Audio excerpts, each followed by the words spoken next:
Indian Red Cross society દ્વારા નર્મદા જિલ્લાના રાજપીપળા ખાતે 84મું અને નર્મદા જિલ્લામાં 3જું જન ઔષધિ કેન્દ્રનો આજે શુભારંભ કરવામાં આવ્યો હતો। આ કેન્દ્રના માધ્યમથી વ્યાજબી ભાવે દવા મળશે।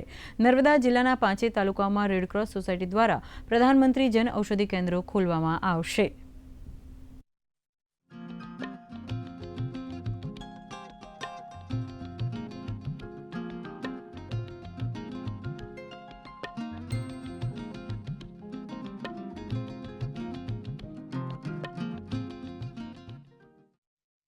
गरीब मध्यम वर्गनी प्रजा है ए लोकोने आ दवाओनो खर्चो जे पोषातो नथी ए खर्चोने पहोंची वळवा माटे सारामां सारी गुणवत्तायुक्त दवाओ के जे मोटी मोटी कंपनीओनी ज दवाओ होय छे, परंतु जेनरिक दवाओ के जे ओछा भावे मळी रहे छे, परंतु एनी गुणवत्तामां कोई फरक नथी पड़तो। एनी गुणवत्ता पण जे मोंघामानी जे दवाओ होय छे एना जेटली ज एनी गुणवत्ता साची अने सारी होय छे अने दर्दीने दर्दने असरकारक होय छे।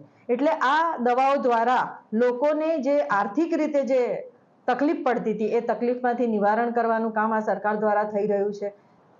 આજે જે જન ઔષધિ કેન્દ્રનું ઉદ્ઘાટન કરવામાં આવ્યું છે એ આ જિલ્લાની ગરીબ અને મધ્યમ વર્ગના લોકો માટે ખૂબ જ અગત્યનું અને ખૂબ જ આશીર્વાદરૂપ છે। આપણે જાણીએ છીએ કે જે રૂટીન જે મેડિકલ સ્ટોર છે એમાં જે દવાઓ મળતી હોય છે એ દવાઓની સામે આની અંદર લગભગ 60થી 70% ઓછા ભાવે મળતી હોય છે। એટલે એનો મતલબ એવો નથી કે જે એલોપેથીની દવા અને આ જે જેનરિક દવા છે એમાં કોઈ ફરક છે।